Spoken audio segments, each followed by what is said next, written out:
अस्सलाम वालेकुम नाज़रीन, मैं मोहम्मद असलम हुसैन सियासत की खबरों में आप सबका इस्तकबाल करता हूँ। दिल्ली के नायब वज़ीर आला मनीष सिसोदिया को दिल्ली शराब पॉलिसी मामले में पूछगछ के लिए आज यानी इतवार को कौमी दारुल-हुकूमत में मरकजी तफ्तीशी ब्यूरो के दफ्तर में बुलाया गया है। मनीष सिसोदिया ने आज कहा कि दिल्ली का बजट फरवरी में पेश किया जाना है। ऐसे अहम वक्त में मेरा हर लम्हा कीमती है, इसलिए मैंने सीबीआई को खत लिखकर पूछगछ के लिए फरवरी के बाद का वक्त रखने की दरख्वास्त की है। उम्मीद है कि सीबीआई हुक्काम मेरी बात को समझेंगे। फरवरी के बाद जब भी बुलाया जाएगा मैं जाऊंगा। जराये का कहना है कि सीबीआई मनीष सिसोदिया को वक्त दे सकती है। कबल गुज़िश्ता रोज मनीष सिसोदिया ने हिंदी में ट्वीट किया, सीबीआई ने मुझे कल यानी आज इतवार को दोबारा बुलाया है। उन्होंने मेरे खिलाफ सीबीआई, ईडी, इन्फोर्समेंट डायरेक्टर ताकत लगा दी है। मेरे घर, मेरे बैंक लॉकर्स पर छापा मारा है, तलाशी ली गई और फिर भी मेरे खिलाफ कुछ नहीं मिला।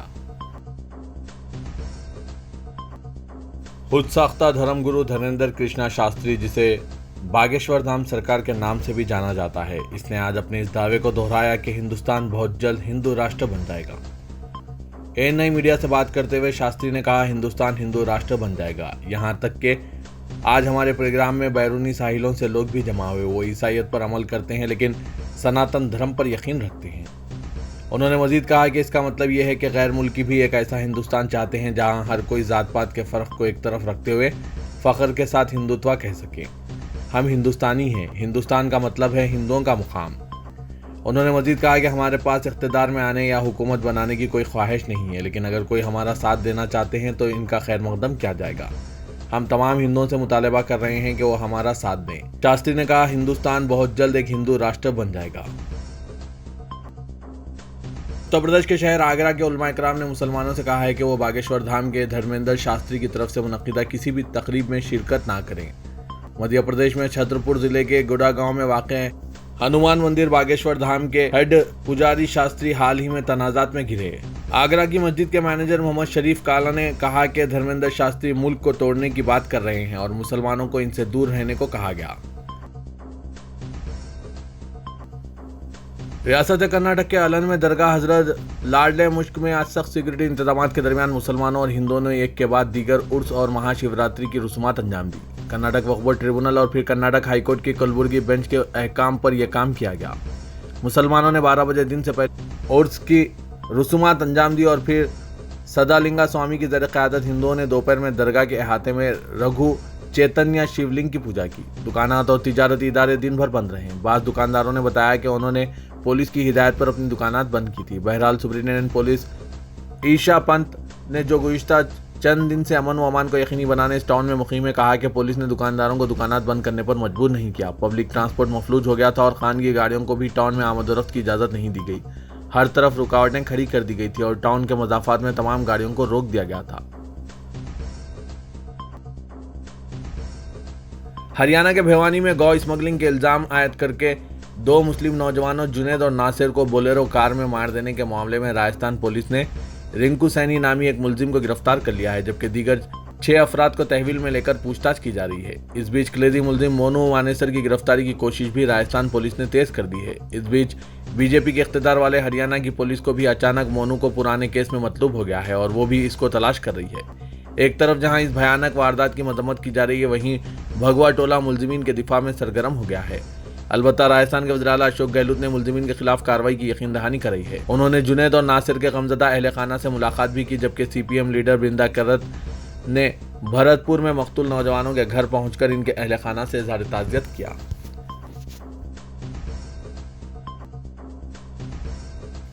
मोनू मानेसर, जो जुनैद और नासिर के कत्ल केस में क्लेदी मुलजिम है, इसने हफ्ते को फेसबुक लाइव करके अपनी बेगुनाही की दिखाई दी। इसने दावा किया कि वारदात के वक्त वो होटल में था। इसने होटल का सीसीटीवी फुटेज भी शेयर किया। बहरहाल इसके कई ऐसे वीडियो सामने आ रहे हैं जिनमें वो इससे पहले के अपने जराइम को फ़ख्रिया अंदाज में बयान कर रहा है। इसकी कई तस्वीरें भी सोशल मीडिया पर सामने आई हैं जिनसे अंदाज़ा होता है कि इसे सियासी पुष्पनाई हासिल है। इनमें वज़ीर दाखिला अमित शाह के साथ इसकी तस्वीर भी शामिल है। 30 साला मोनू बजरंग दल का मेंबर ही नहीं है बल्कि हरियाणा सरकार की गौरक्षा टास्क फोर्स का रुकन भी है। कल नू में इस पर वारिस शौकीन नामी 22 साला मुस्लिम नौजवान को भी गौरक्षा के नाम पर कत्ल करने का इल्ज़ाम है। हरियाणा पुलिस ने इस मामले में तहरीरी शिकायत के बावजूद FIR तक दर्ज नहीं की है, जबकि महलूक वारिस के खिलाफ गौ स्मगलिंग का केस लिया गया है। हरियाणा में मारे गए राजस्थान के भरतपुर गांव के जुनैद और नासिर के वारिसों को गहलोत हुकूमत ने 15-15 लाख रुपए की अबूरी राहत देने का ऐलान किया है। इसके साथ ही दोनों खानदानों को एक फर्द को सरकारी मुलाजमत देने और मकतूल नौजवानों के बच्चों को 12वीं तक की तालीम मुफ्त फराहम करने का हुकूमत ने ऐलान किया है। इस बीच अमन व अमान को बरकरार रखने के लिए इलाके में पुलिस की मौजूदगी बढ़ा दी गई और अवाम से तहम्मुल की अपील की गई। हरियाणा के भवानी में जुनैद और नासिर के वहशियाना कत्ल के मामले में जमीयतुल उलमा के कौमी सदर मौलाना महमूद असद मदनी ने मरकजी हुकूमत से मुतालबा किया कि मुल्जिमीन के खिलाफ UAPA के तहत मुकदमा दर्ज किया जाए। जमीयत के एक वफ़द ने भरतपुर पहुंचकर मुतासरा खानदानों से मुलाकात की। जमीयत के कौमी सदर मौलाना महमूद असद मदनी ने कहा कि इस तरह के जालिमाना, वहशियाना और मकरू अमल को किसी भी महज़िब समाज, बिलखुसूस हिंदुस्तान जैसे जमहूरी मुल्क में बर्दाश्त नहीं किया जा सकता। दस्तूर और आइन के तयन पाबंद मुंतखब सरकारों की यह जिम्मेदारी है कि इसको फौरी तौर पर रोकें और इस सिलसिले में एक जामे ताज़ीराती इक़दामात को लाजमी बनाएं, जैसा कि खुद सुप्रीम कोर्ट ने तमाम हुकूमतों को हिदायत दी है। सदर कुल हिंद मजलिस इत्तेहादुल मुस्लिमीन व रुकन पार्लियामेंट हैदराबाद असदुद्दीन अवैसी ने राजस्थान के जिला भरतपुर में जुनैद और नासिर के अरकान खानदान से मुलाकात की। सदर मजलिस ने जुनैद के मकान पर पहुंचकर इनके उर्सा को पुरसा दिया और वाक़े की तफसीलात हासिल की। बादशाह उन्होंने मीडिया को बताया कि 35 साल जुनैद के 6 बच्चे हैं और इनके बड़े भाई का दिमागी तवाज़ुन भी दुरुस्त नहीं है। बड़े भाई के भी 7 बच्चे हैं। इन तमाम की किफ़ालत की जिम्मेदारी जुनैद पर ही थी। जुनैद के कत्ल से जुमला 13 बच्चे यतीम हो गए हैं। उन्होंने बताया कि राजस्थान और हरियाणा पुलिस ने दहशतगर्द टोले को खुली छूट दे दी है। वो हरियाणा से मेवात आए हैं। मेवात से नौजवानों का अगवा करने के बाद इनका बहमाना कत्ल किया गया। गुमशुदगी की शिकायत गोपालगंज पुलिस स्टेशन में की गई थी, लेकिन राजस्थान की पुलिस ने भी फौरी कार्रवाई नहीं की, जिसके नतीजा ये है कि 170 किलोमीटर दूर ले जाकर इन नौजवानों को जलाया गया। असदुद्दीन अवैसी ने सवाल किया कि आखिर कब तक इस तरह के गुंडा अनासिर की पुलिस और बीजेपी सरपरस्ती करेगी। अगर इस तरह की खुली छूट दी जाएगी और खुलेआम हथियारों का ये तकरीबी टोला इस्तेमाल करेगा तो फिर भारत में कानून की हुक्मरानी खत्म हो जाएगी। अदालतों को टाले डाल देना पड़ेगा और पुलिस के निज़ाम को भी सुबुकदोश करना पड़ेगा। इन अनासिर को सख्ती से कुचलने की ज़रूरत है। असदुद्दीन अवैसी ने सवाल किया कि गौ रक्षकों में इतनी नफरत और कट्टरपन कहाँ से आया।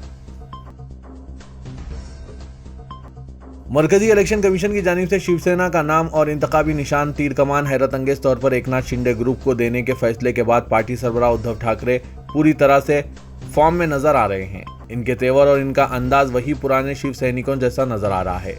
उन्होंने इस फैसले के बाद बांद्रा में वाक़ अपनी रिहायशगाह मातबश्री में पार्टी के अहदेदारों की मीटिंग तलब की थी, जिसमें उन्होंने हालात पर गौर किया। इस मीटिंग के बाद उन्होंने अपनी रिहायशगाह के बाहर मौजूदा पार्टी के सैकड़ों कारकुनों, मदाहों और पार्टी लीडरों से खुली कार पर चढ़कर खिताब किया। इनके इस अंदाज ने आंजानी बाल ठाकरे की याद दिला दी, जो इसी तरह से मातबश्री के बाहर अक्सर पार्टी कारकुनों से खिताब करते थे। बिहार के वज़ीर आला नीतीश कुमार ने अपोजिशन के वसीतर इत्तेहाद को यकीनी बनाने के लिए कांग्रेस से जल्द फैसला करने की अपील करते हुए कहा कि अगर सब लोग मिलकर लड़ेंगे तो बीजेपी 100 से भी कम सीटों पर सिमट जाएगी। नीतीश कुमार श्री किशन मेमोरियल हॉल में CPIM-L के कौमी कन्वेंशन से खिताब कर रहे थे। वज़ीर आला ने अपोजिशन को मुत्तहिद करने पर जोर देने के साथ ही इशारों में इन्हें इंतबाह भी दिया है। नीतीश कुमार ने कांग्रेस लीडर सलमान खुर्शीद को मुखातिब करते हुए कहा कि मुल्क की ज़्यादा से ज़्यादा पार्टियों को मुत्तहिद करके चलेंगे तो आप जान लेंगे कि नतीजा क्या होगा। अगर आपने पूरे मुल्क के हक में सोच लिया तो पूरे मुल्क को भी फ़ायदा होगा और आपको भी फ़ायदा होगा।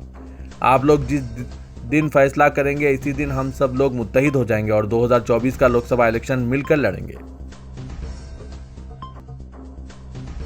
लेबनान के शदीद मुआशी बहरान के दरमियान पैसे निकालने पर पाबंदियों की वजह से बैंक सारिफिन ने आग बगोला होकर बैरूत के कई कमर्शियल बैंकों में आग लगा दी। आलमी मीडिया रिपोर्ट्स के मुताबिक जुमा और हफ्ते को कई दर्जन लेबनानी मुजाहिरीन ने बैरूत के एक इलाके में कमर्शियल बैंकों में तोड़फोड़ मचाई और फिर इन्हें नजर आतिश कर दिया। वाज़ेह कि लेबनान में मुजाहिरीन कई हफ्तों से नकद रकम निकालने पर गैर रस्मी पाबंदी और तेज़ी से बिगड़ते मुआशी हालात के खिलाफ एहतजाज कर रहे हैं और इसके तहत ये सख्त एहतजाज सामने आया है। रियासत तेलंगाना में बिला वक्फा बरक़ी की सरबराही को यकीनी बनाने डिस्कॉम रोजाना 50 करोड़ रुपए से ज़्यादा खर्च करके इंडियन एनर्जी एक्सचेंज से बरक़ी खरीद रही है, जिसकी कीमत फी यूनिट 5 रुपये था 12 रुपये है। जारिया माह 15 फरवरी को 51 करोड़ रुपए की लागत से सबसे ज़्यादा 6 करोड़ 80 लाख यूनिट बरक़ी खरीदी गई। इस मालियाती साल 2022-23 में पहली मरतबा 15 फरवरी को सबसे ज़्यादा रोजाना बरक़ी की खपत 27 करोड़ 82 लाख यूनिट रिकॉर्ड की गई है, जबकि 29 मार्च 2022 को 28 लाख 30 करोड़ यूनिट्स का पिछला बुलंद तरीन रिकॉर्ड किया गया था। डिस्कॉम का अंदाजा है कि इसी माह ही योमिया बरक़ी की तलब 30 करोड़ यूनिट से ज़्यादा हो सकती है।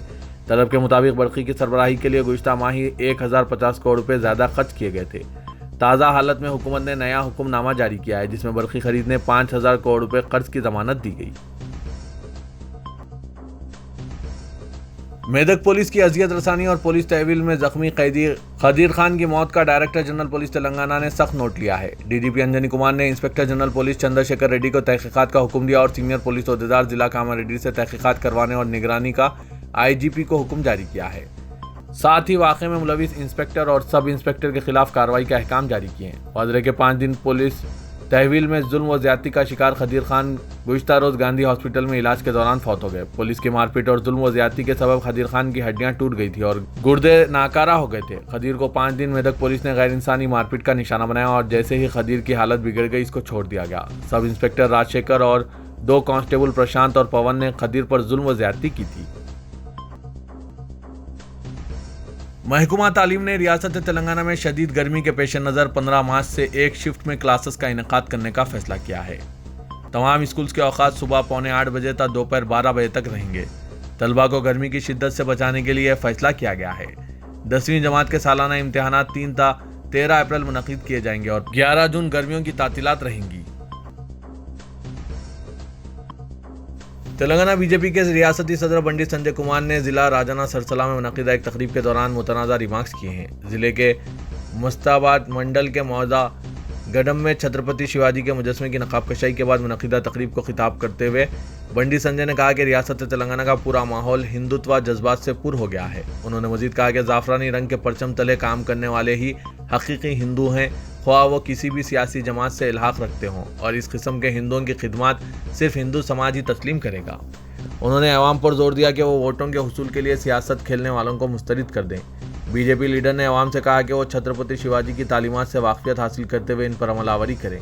उन्होंने दावा किया कि छत्रपति शिवाजी हिंदुओं के एक भगवान का दर्जा रखते हैं, जिन्होंने अपने दौर में हिंदू मजहब और हिंदुओं की तहजीब के तहफ़्फ़ुज़ के लिए कई खिदमात अंजाम दिए हैं। रियासती वजीर फाइनेंस टी हरीश राव ने कहा कि चीफ मिनिस्टर के चंद्रशेखर राव की हुक्मरानी रियासत के अवाम के लिए बात से फ़ख्र है। आज मेदक में प्रेस कॉन्फ्रेंस से खिताब करते हुए उन्होंने कहा कि केसीआर फलाही स्कीमों के जरिए अवाम के मियार ज़िंदगी को बुलंद और रियासत को तरक्की याफ्ता और खुशहाली बनाने के लिए मुसलसिल कोशिशें कर रहे हैं। इनकी कोशिशों के अच्छे नतायज बरामद हो रहे हैं। हरीश राव ने कहा कि यादाद्री मंदिर को आलमी शान अंदाज में तरक्की दी गई है। कोंडा गुट्टू की खदीम मंदिर की तामीर नौ और इलाके की तरक्की के लिए 1000 करोड़ रुपये मुख्तस किए गए। चीफ मिनिस्टर मंदिरों में बरसर खिदमत पंडितों, ब्राह्मणों, दीगर मुलाजमीन की बहबूद पर खुसूसी तवज्जो मरकूज किए हुए हैं। इसके अलावा हिंदू मजहब के तहफ़्फ़ुज़ के लिए हुकूमत कोशां है।